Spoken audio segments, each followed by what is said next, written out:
Hello and welcome. This is Paul Hoyt, CEO of Ascending Harvest, bringing you our daily update on the Ascending Harvest project and our crowdfunding campaign. With me today is my best buddy, business partner, resident inventor genius at Ascending Harvest, Shane McKenna. We're excited about what we're going to talk to you about today. We're going to talk a little bit about the crowdfunding project and the progress that we're making. And we're also going to talk I'll let Shane introduce that and let him surprise you as he did me a few minutes ago. So with that, say hello to the folks, Shane. Hello, everyone. Paul and I have said many times that we don't script these, and a lot of times there's not much planning. We just, a few minutes before the broadcast, we say, hey, what are we going to talk about today? And we'll bounce around some ideas and do some mental arm wrestling, and then here we go. Yep, and here we go. Well, first on our agenda is talk about the crowdfunding project. We have about 9 days to go, so we're kind of in the home stretch here. And if you have been waiting to see when you might contribute $1, $20, $40 or more, now would be a great time to do that. We would sure love to have a higher percentage reached of our goal than we do right now, and with your support, we can make that happen. We are reaching out to a lot of people to help spring this thing forward, but your share counts, your dollar counts, everything counts.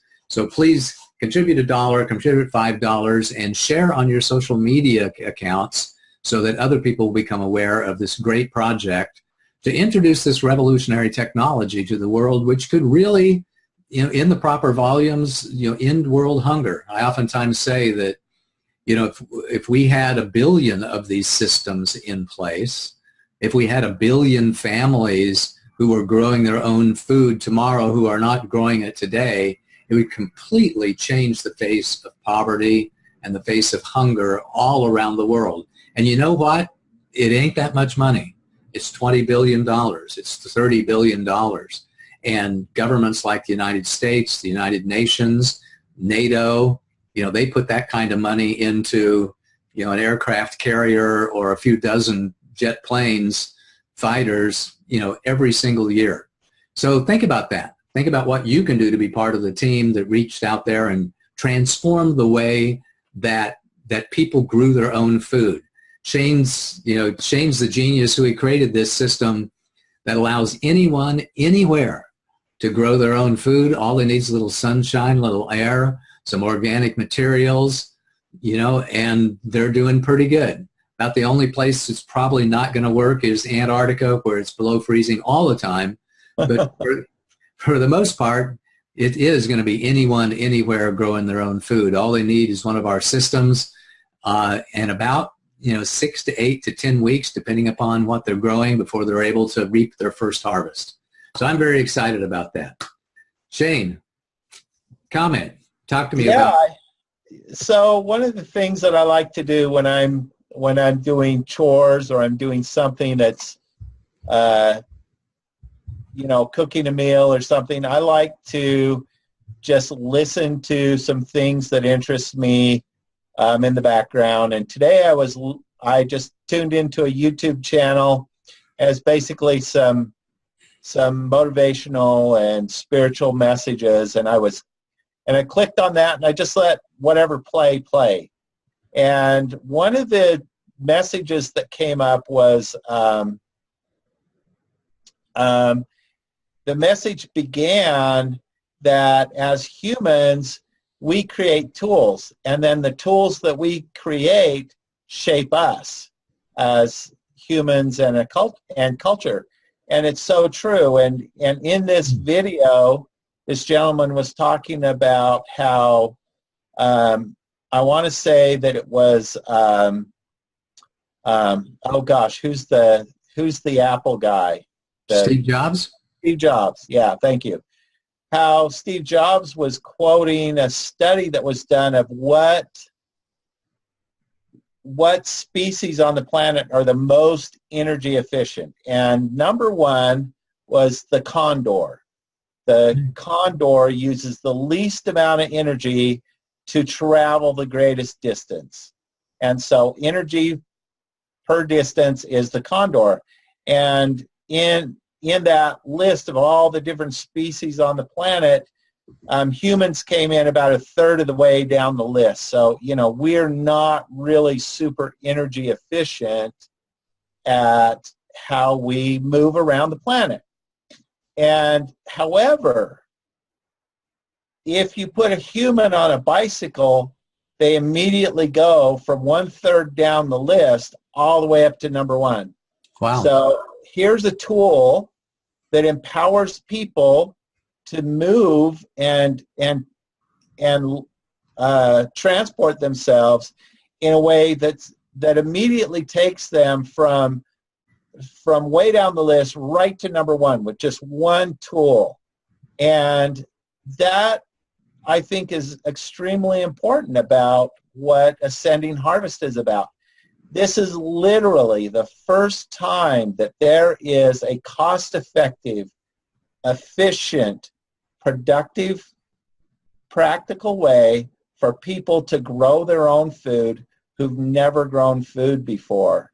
And so that message of how we create tools as humans, and then those tools shape us.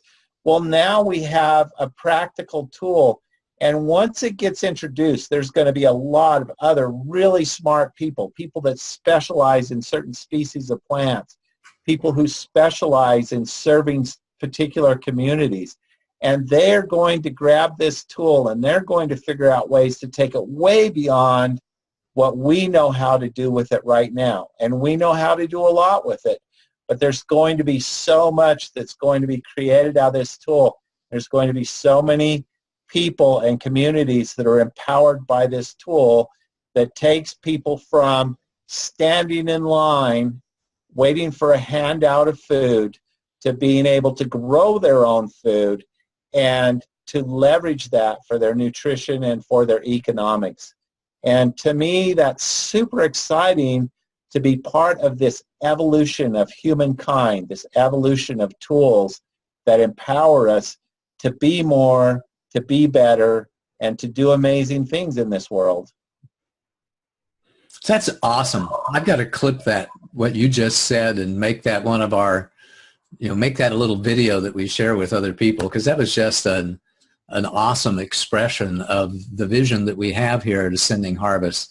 As you were talking about that, I was just thinking about rooms full of college students at MIT and Stanford and Caltech and other great engineering schools, getting their hands on this technology, and improving it 10, 20, 30, 50%.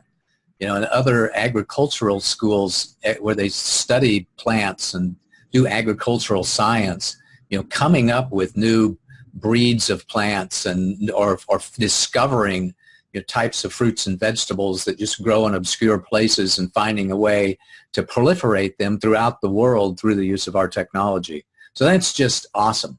I'm going to clip that. I don't know how far we're into this, but I'm going to find it, and we're going to turn that into a little feed that we put on our social media sites, because that was an awesome thing you just shared with us. Today we want. Thank you so much. Well, you're very welcome. It's an honor. So today we want to talk a little bit about the communities we serve. Who is it that we intend to serve with this technology that we are creating? Given that we are a social enterprise, that this is really a humanitarian outreach, this isn't focused on or designed for Silicon Valley or the Research Triangle Park in Carolinas. It's not designed for downtown Boston or New York City or San Francisco.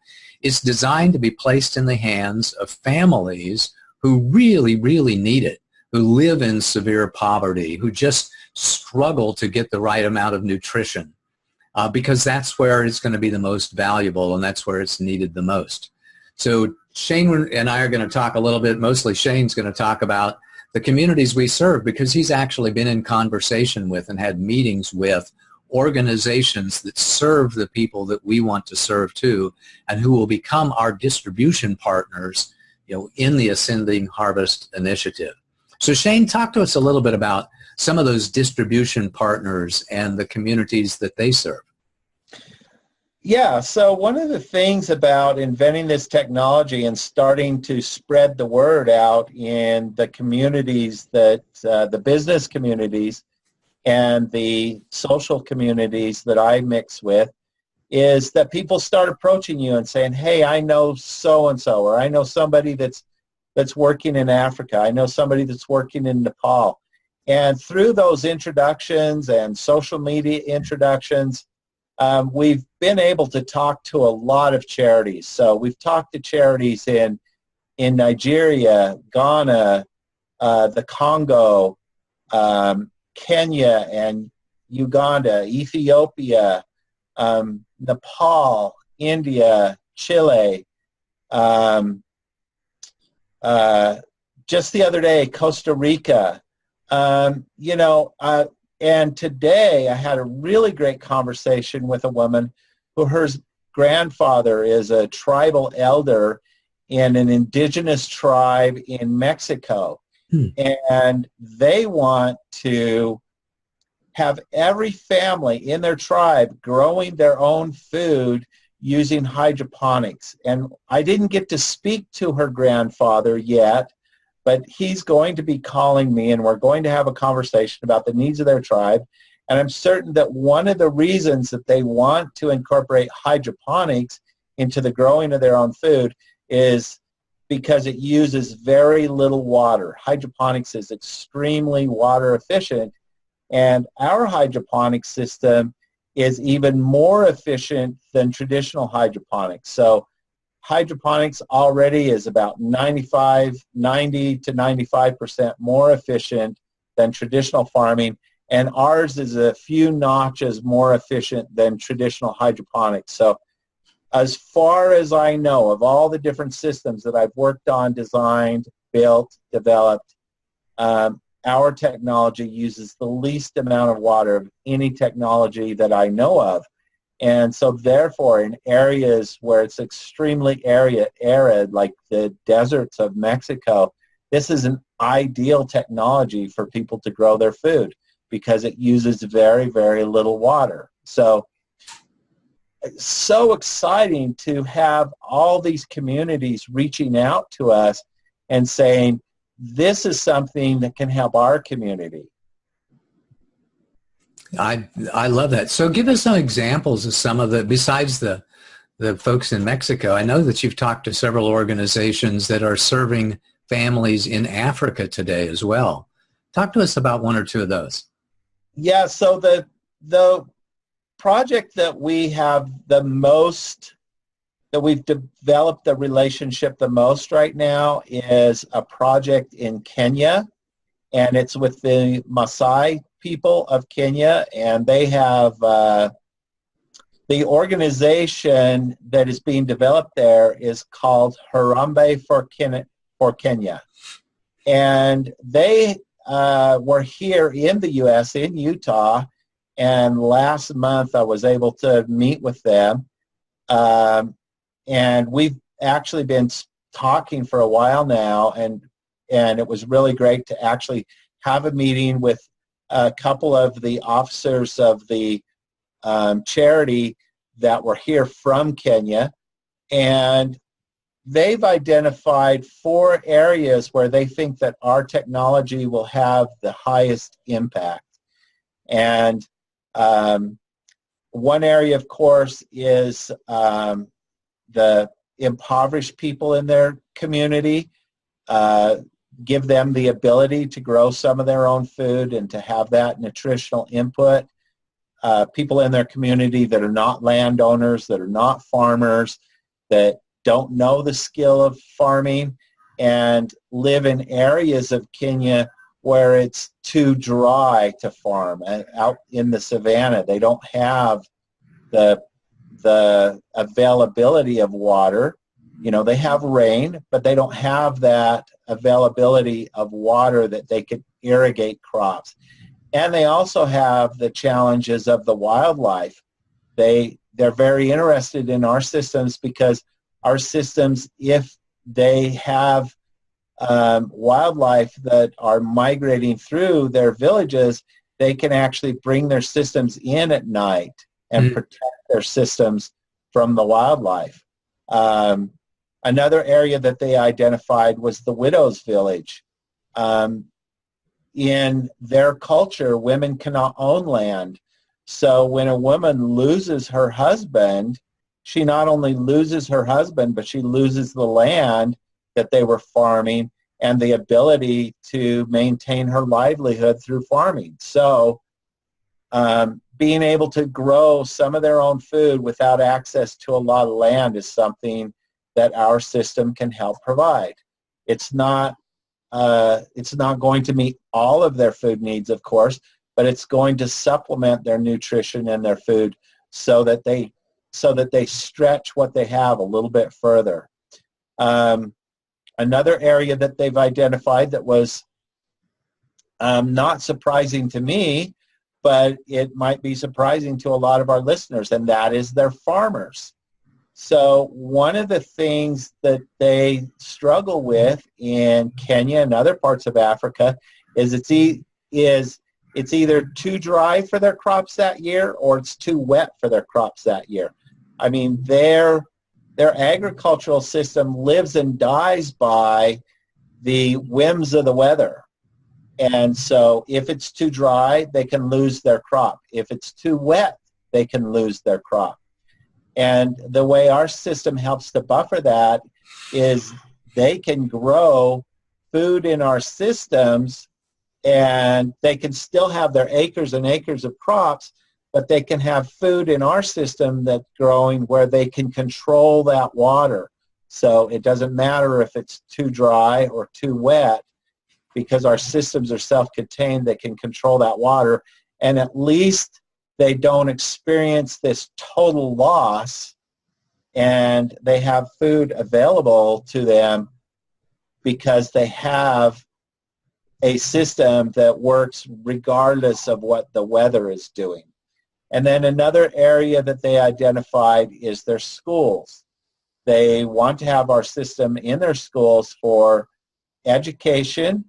They want to build a STEM curriculum, science, technology, engineering, and math.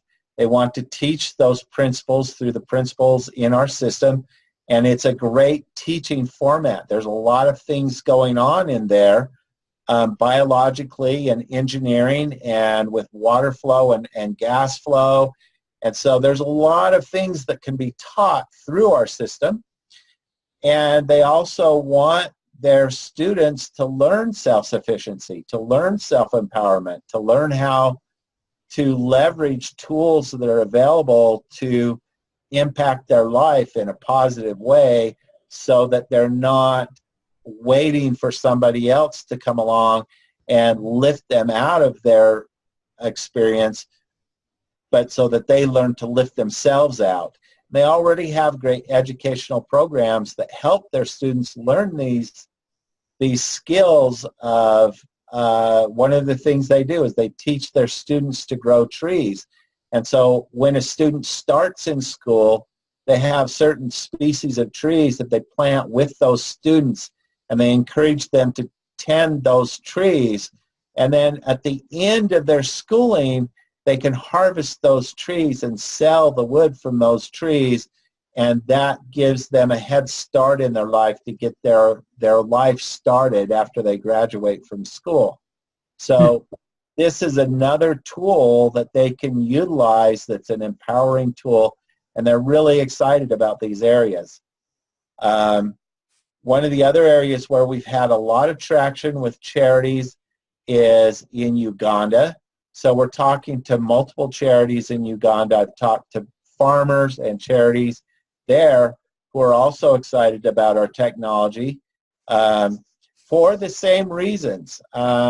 Not quite as well defined and as well developed as what we've been able to work out with Harambe, but the same areas of need are in Uganda, and they recognize these same needs, and they're looking forward to incorporating our technology into those needs. And it doesn't really matter where I talk to people, whether it's in Ghana or Nigeria or Ethiopia or Nepal. It doesn't matter. The need is consistent where there's poverty. this need for people to be able to grow their own food is a consistent need.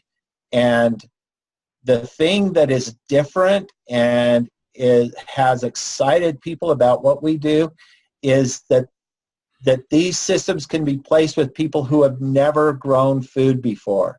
And if they just follow the simple steps, this systematic method of farming, utilizing technology that bridges the education and the knowledge gap that is missing there, they will grow food. They will successfully grow food if they follow a simple system.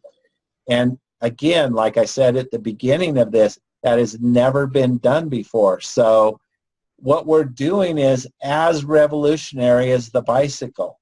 It's as revolutionary as other empowering technologies that have changed the world, because it allows people to go places that they've never gone in their life. It allows them to do things that they've never done by utilizing a technology that you don't have to have an education or knowledge to be able to produce your own food. Well said, as always. I love that. You know, and we have a list of a couple of dozen at least organizations that are charitable towards Africa and other developing countries that we intend to pursue relationships with, you know, as we move this business forward. And that doesn't even count the ones that are serving the refugee camps. Our original intention was the African aid organizations, that someplace along the line we realized that, wait a minute, there are, you know, tens of thousands, maybe even hundreds of thousands of families in refugee camps, these little pop-up villages that are also being underserved and who have extreme poverty and who have, you know, extreme nutritional needs. You know, to give them a little bit of hope, to give them something they can work on every day, to give them a sense of empowerment, I think is going to be a beautiful application of this technology as well. And every once in a while we have somebody, you know, in downtown San Francisco say, man, I sure would like one of these for my balcony because, you know, I can't put any electricity out there, any other systems. I would just like, but I'd like to grow my own vegetables, and I don't have a chance because I lived on on the 5th floor of a 10-story walk-up, you know, and I don't want to go up and down the stairs all the time, and I'd just like to have a chance to have my own little postage stamp garden on my balcony. And we give them the opportunity to do that as well. Yeah, so, absolutely. Absolutely. And, oh gosh, I kind of spaced what I was going to say there. I apologize. I'll reach out and say, so if you know of any organizations that are serving the communities that we want to serve, you know, give us a call. You know, just send an email out to Shane@ascendingharvest.com or Paul@ascendingharvest.com, or post a little message on our Facebook page. We're pretty easy to get a hold of. You know, you can just type in the words Ascending Harvest and you'll find us somewhere, whether it be LinkedIn, Facebook, the regular internet, or, you know, wherever, you'll certainly find us. You know, make that introduction, because we'd like to build those relationships, and the best way to do that is through the personal introductions, as Shane indicated when he was talking about Harambe and some of the other organizations he has been talking to. We really would appreciate that. That's your way of being part of the community and part of the team, something you can look back on in a few years and say, wow, I was the one that introduced Shane and Paul to these folks, and now look what they're doing to help people in need. Yeah, and we love to talk to anybody that's in this space, because, you know, it helps us learn more about the needs of these communities. And as we start to work into these communities with the technology, we're going to learn more and more about what can be accomplished. I mean, we are really at the infancy of this technology. Yes, I've been testing it for 4 years, but we literally are at the baby step time frame of the technology, and it's only going to get better and more efficient and accommodate more crops and accommodate more situations. The more we learn, the more we can adapt and design the products that different situations need. And we are going to do that. That is going to happen. It's something that I have desired for over 30 years, and I'm not going to stop now. Amen, brother. Amen, brother. However, we are going to stop now when it comes to this Zoomcast. And we like to end each one of these Zoomcasts by giving away a human-powered hydroponic system to somebody that has contributed to the crowdfunding campaign or gone to our website at ascendingharvest.com and given us their name and email addresses. They get put into a little hopper, and at the end of every one of these programs, Shane gives me a number between 1 and 10,000, and we give away a system. So Shane, what's your number today? 789. A very small number today. That's going to make it easy to find. And the person the person closest to that number is Brandy Talmadge. So Brandy Talmadge is, oh my gosh. So Brandy has been one of our team members for a long time. She is the lady who's actually taking one of our prototype systems and is, providing a proof of concept test. She is a professional gardener and has provided a lot of valuable feedback on that.